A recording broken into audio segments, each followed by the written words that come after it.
Olá, meu irmão, minha irmã. É o programa Voz da Igreja, começando mais uma vez. Obrigado por estar conosco nesta hora, nesta emissora, para partilharmos neste mês de setembro as alegrias da nossa fé. Tua palavra é luz para o meu caminho, uma lâmpada reluzente para os meus passos. É assim que o salmista nos faz olhar para a palavra de Deus contida na Sagrada Escritura e para nós também na Sagrada Tradição, sob o olhar zeloso do magistério. Vamos então mais uma vez partilhar esta palavra que brota fecunda, sempre fecunda.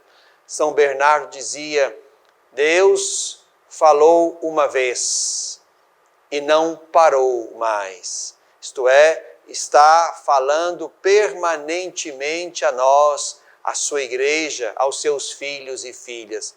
Vamos então, meu irmão, minha irmã, neste programa partilhar o evangelho que vamos ler neste domingo, o 25º domingo do tempo comum na liturgia da Igreja Católica. Se você então tem por perto a sua Bíblia, tome o texto de Mateus. Mateus, capítulo 20, versículos de 1 a 16. De fato, o reino dos céus é como o proprietário que saiu de madrugada para contratar trabalhadores para a sua vinha. Combinou com os trabalhadores um denário ao dia, e os mandou para a vinha. Por volta da hora terceira, saiu de novo, viu outros que estavam na praça desocupados e disse-lhes: Ide também vós para a minha vinha, eu pagarei o que for justo. E eles foram. Por volta da hora sexta e da hora nona, saiu novamente e fez a mesma coisa. Saindo outra vez na 11ª hora, encontrou outros que estavam na praça e perguntou-lhes: Por que estáis aqui o dia inteiro desocupados? Eles responderam: Porque ninguém nos contratou. E ele disse-lhes: Ide vós também para a minha vinha. Ao anoitecer, o dono da vinha disse ao administrador: Chama os trabalhadores e faze o pagamento, começando pelos últimos até os primeiros.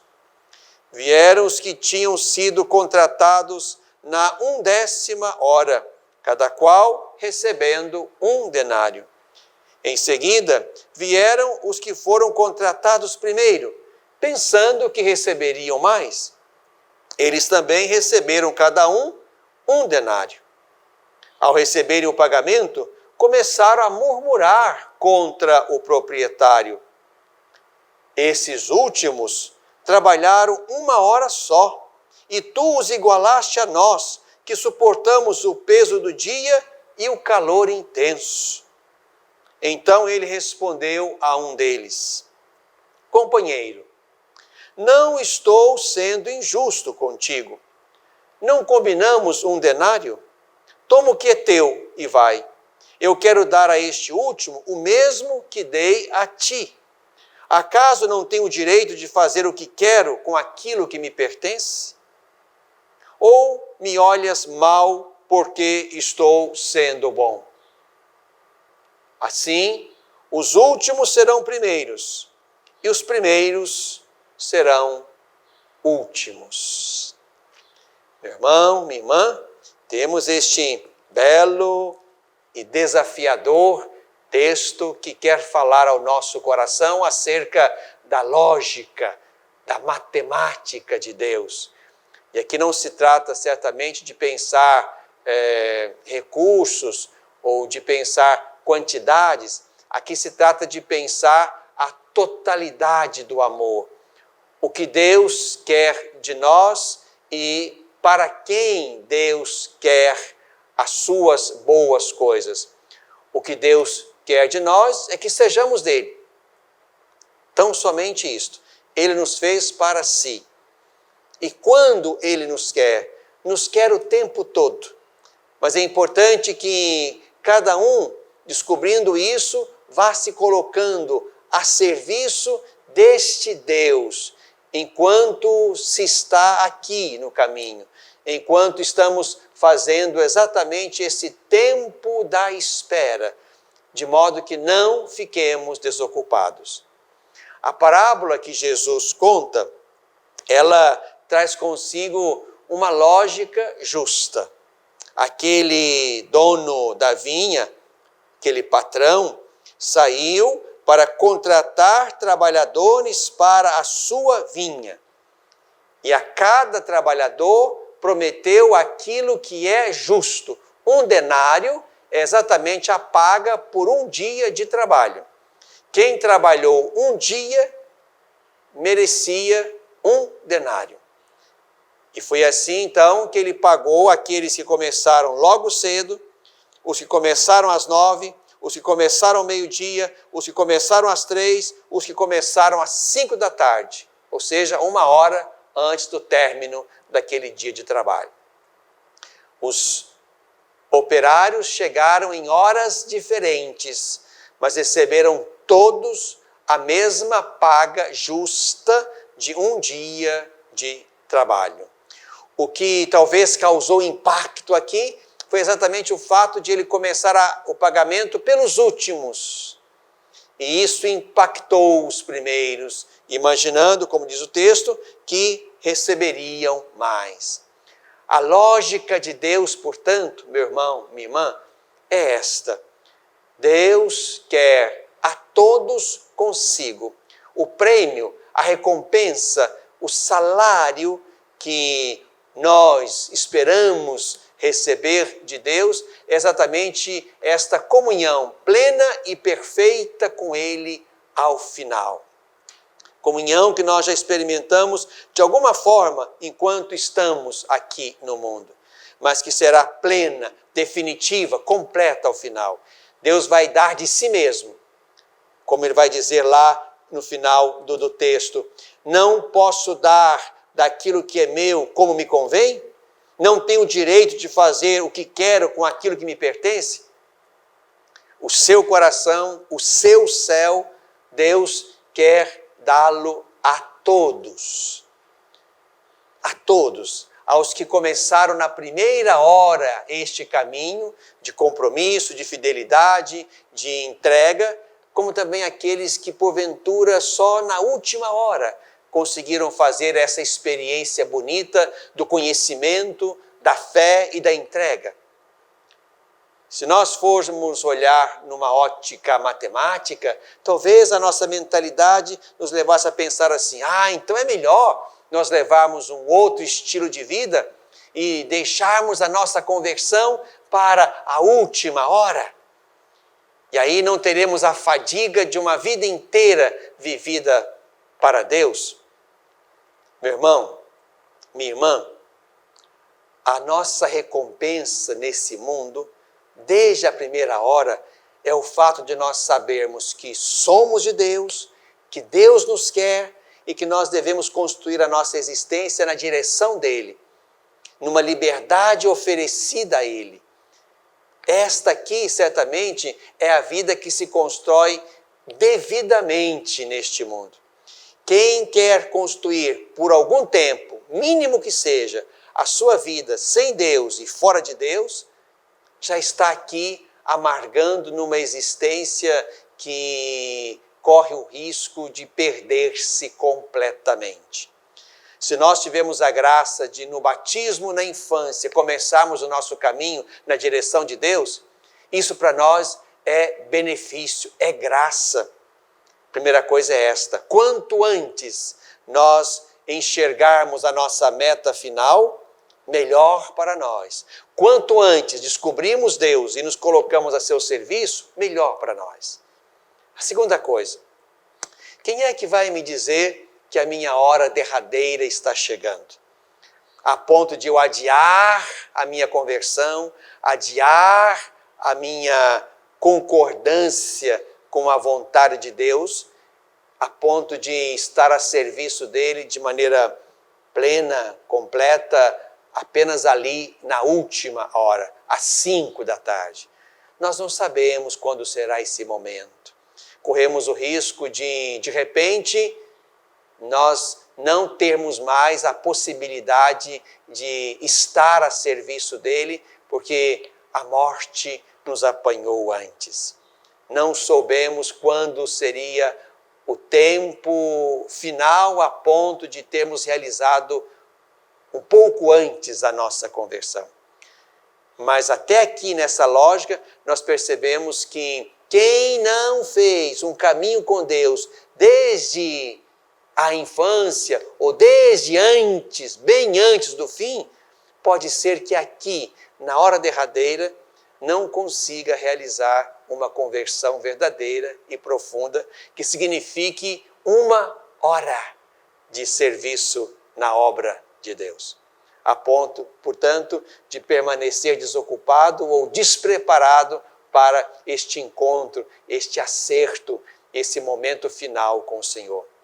Por isso, meu irmão, minha irmã, ser de Deus, como não ser de Deus, implica numa fadiga. E é melhor que essa fadiga seja a fadiga de ser de Deus, de estar ocupado o dia todo, no calor e no cansaço do dia de trabalho, de missão, por causa de Deus e na direção de Deus, cansando-nos aí, dando aí a nossa energia, de modo que em qualquer momento, já no caminho em que nós tombarmos, já ali seremos de Deus, independente do tempo de trabalho. O importante é que nós vejamos que ser de Deus já é a nossa recompensa aqui nesse mundo, até que chegue a plenitude dessa pertença e dessa comunhão, quando nós e Ele estivermos na plenitude da eternidade. Vamos o quanto antes. Não nos arrependamos de ser dele desde agora ou desde a primeira hora. O mais importante é gastar nossa vida, nossas energias na direção certa. Não ficarmos desocupados ou muito menos ocupados com as coisas do mundo que não levam a lugar nenhum. Ser de Deus o quanto antes é a melhor decisão. Bebemos da fonte.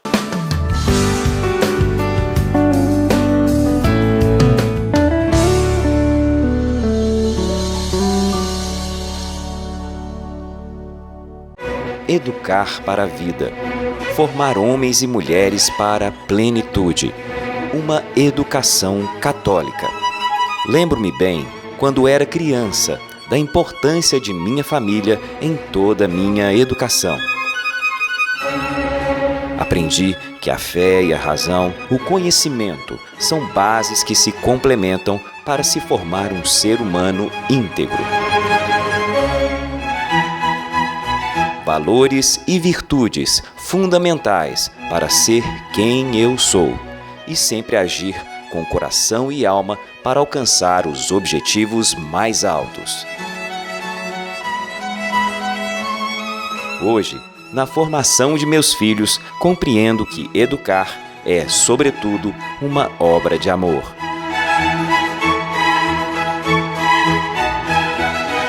Colégio Magnífica. Educar para a plenitude. Pré-matrículas abertas.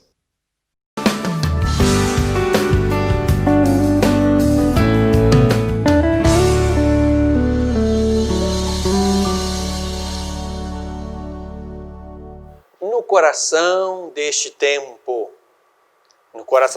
estamos no mês de setembro, mês da Bíblia.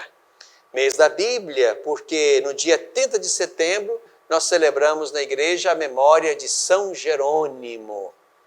São Jerônimo, aquele que fora encarregado pelo Papa Dámaso de fazer a tradução da Bíblia dos textos originais para o latim, a fim de que o povo pudesse ter acesso a esta palavra bendita.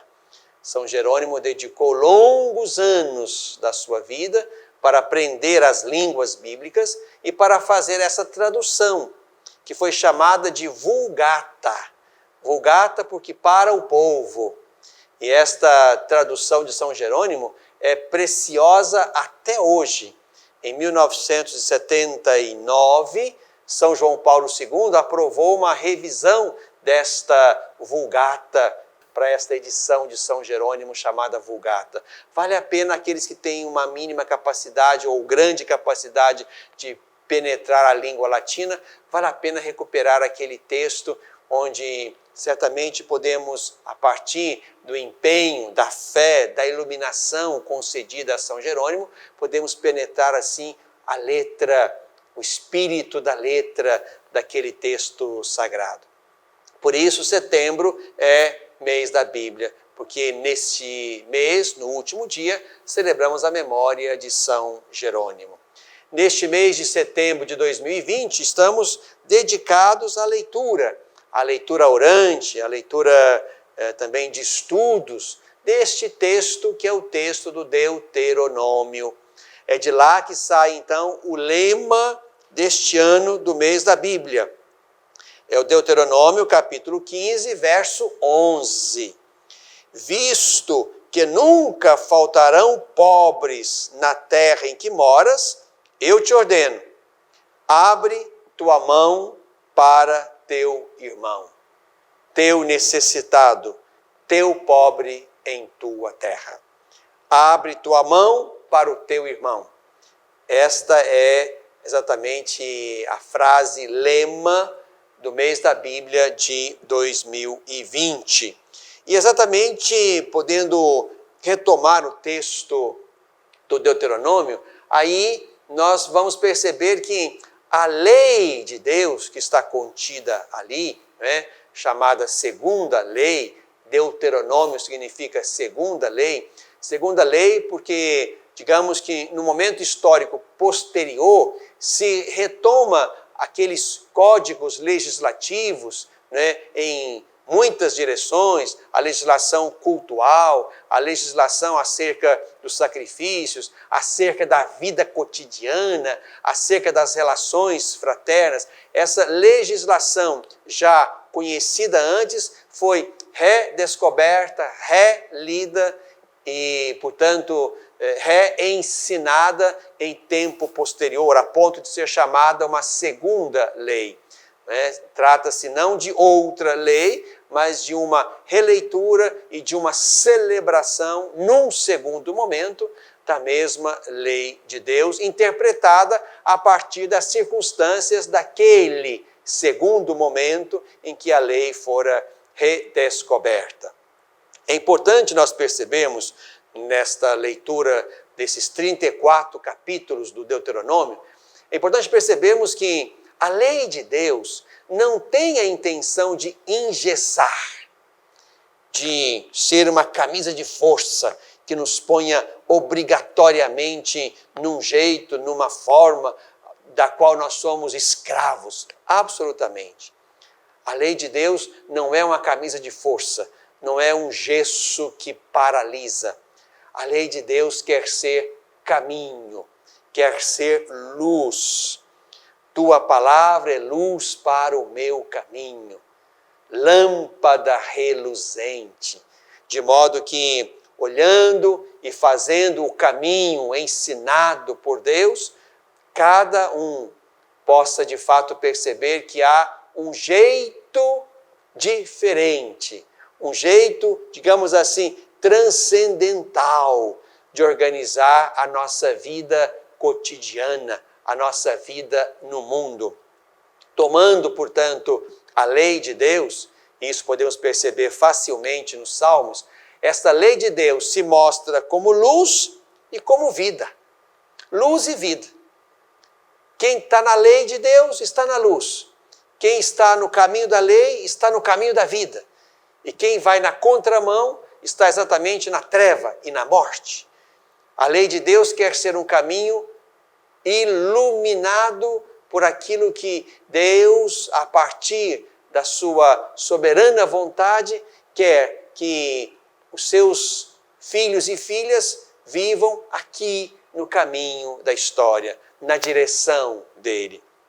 Importante perceber, tomando a lei de Deus, contida sobretudo aqui, digamos, nesse miolo do Deuteronômio, nos capítulos 12 a 26, digamos que aqui esses 14 capítulos são o coração desse livro, e esse coração, ele é, portanto, digamos, recheado e emoldurado pelos outros capítulos. Então, tomando aqui esse coração da lei no livro do Deuteronômio, nós percebemos que há uma conexão entre o céu e a terra, entre Deus e a história. É importante não esquecer que, para o povo judeu, a libertação, a Páscoa, não é, digamos assim, um evento espiritual primariamente. Não é um evento íntimo. Não, a Páscoa judaica, o evento que funda a fé judaica, é um ato, é um fato histórico. A libertação do povo da escravidão do Egito na direção da terra, passando pelo Mar Vermelho. Aquela noite pascal histórica que estabelece uma ruptura entre escravidão e liberdade, aquele ali é o fato histórico que funda a fé dos judeus. A Páscoa dos judeus é um fato histórico, é uma fé, portanto, muito concreta. É em cima deste fato que se constrói, sim, uma experiência religiosa. Este é o Deus que nos libertou e nós somos o seu povo liberto. E é porque Deus nos libertou e nós temos, portanto, e fazemos um pacto, uma aliança com Ele, é que nós então alimentamos na direção dEle uma prática religiosa. Mas é importante recordar que essa prática religiosa tem como base, como fundamento, um fato histórico concreto. Há, portanto, nesta certeza que o povo judeu levava consigo, a certeza de que a fé na direção de Deus, o onipotente, aquele que habita os céus, esta fé tem implicações éticas, pessoais e sociais, históricas e, podemos dizer, escatológicas. Em que sentido? A fé de cada um e a fé do povo de Deus é uma fé, portanto, que se estabelece sempre em duas direções. Há, sim, na direção de Deus, compromissos de fidelidade, de culto, de oração, mas há também, como implicação desta fé no Deus que libertou da escravidão do Egito, há também uma implicação ética, portanto, interpessoal, social, histórica.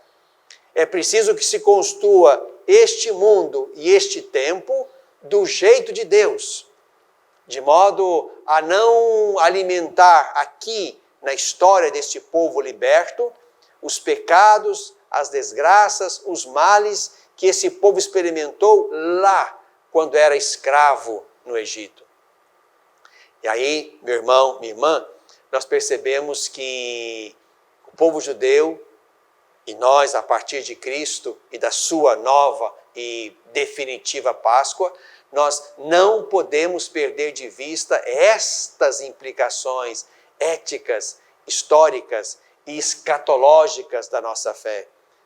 Nós precisamos aqui, neste tempo, como o povo lá, precisamos construir este tempo e a nossa história pensando exatamente nisto. O que Deus quer de nós. Como é que nós podemos viver hoje, como povo lá, do jeito que a nossa forma de organizar o mundo seja agradável a Deus, seja um culto espiritual a Deus, de modo que não fiquemos ali numa religião intimista, fechada, para dentro, mas possamos, olhando para Deus e aprendendo de Deus, iluminados por Deus, possamos construir uma história que termine em Deus. E aqui está a dimensão escatológica.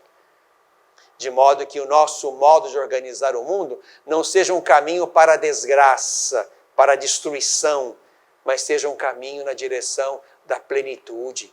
Uma plenitude que, claro, vai ser alcançada só por decisão de Deus, no tempo de Deus, mas uma plenitude que nós vamos aos poucos construindo aqui, com o nosso esforço cotidiano de construir a sociedade histórica e terrestre do jeito de Deus, até que Deus potencialize e realize a consumação que nós esperamos. A nossa fé em Deus exige, sim, sérias implicações éticas e históricas. Foi assim lá com o povo de Deus, é assim com a igreja, o novo povo de Deus que se alimenta da Páscoa do Senhor Jesus. No coração deste tempo.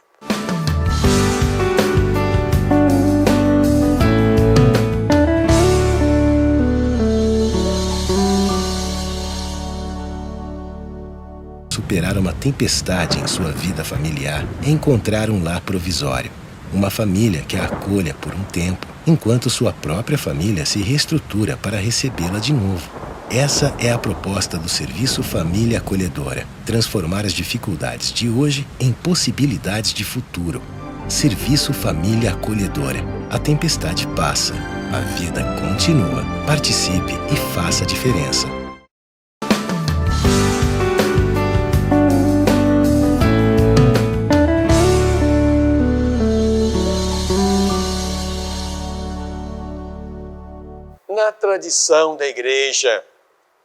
Na tradição da igreja está a lei de Deus, construída ao redor e a partir dos 10 mandamentos ou das 10 palavras que estão lá contidas no livro da lei.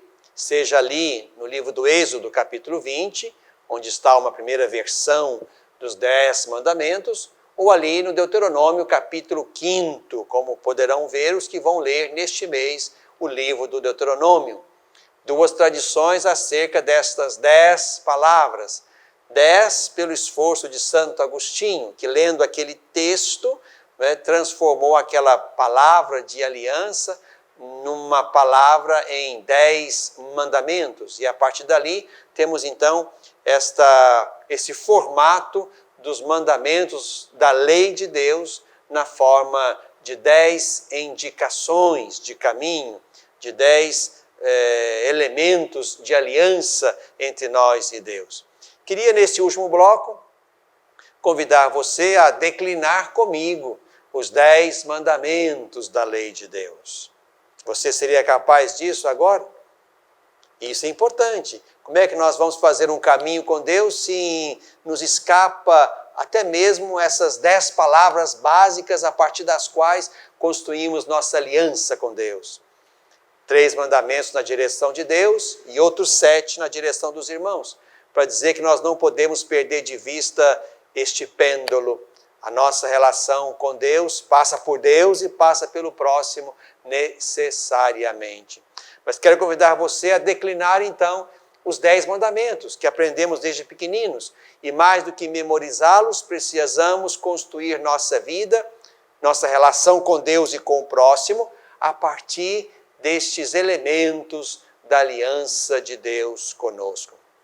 Vamos lá, convido você a fazer o esforço ao longo deste mês de também memorizar, levar ao coração, recordar, levar de novo ao coração, para que, ficando lá, possamos fazer nosso caminho com Deus a partir daquilo que Deus nos põe como luz e vida. Primeiro mandamento: amar a Deus sobre todas as coisas. Segundo mandamento: não tomar seu santo nome em vão. Terceiro mandamento: guardar domingos e dias de festa. Quarto mandamento: honrar pai e mãe. Quinto mandamento: não matar. Sexto mandamento: não pecar contra a castidade. 7º mandamento, não furtar. 8º mandamento, não levantar falso testemunho. 9º mandamento, não desejar a mulher do próximo e o homem da próxima. 10º mandamento, não cobiçar as coisas alheias. Guarde isso no coração e seremos felizes, como nos ensina o salmista, na tradição da Igreja.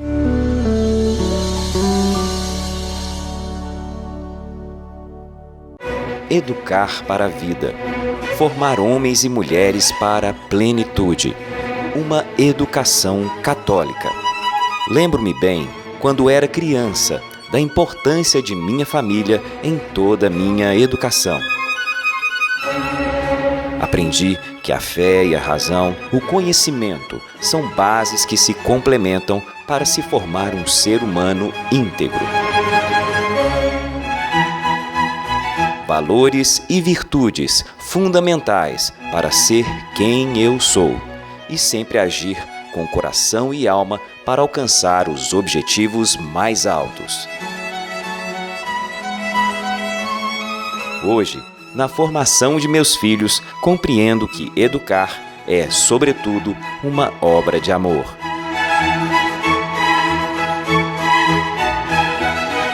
Colégio Magnífica. Educar para a plenitude. Pré-matrículas abertas.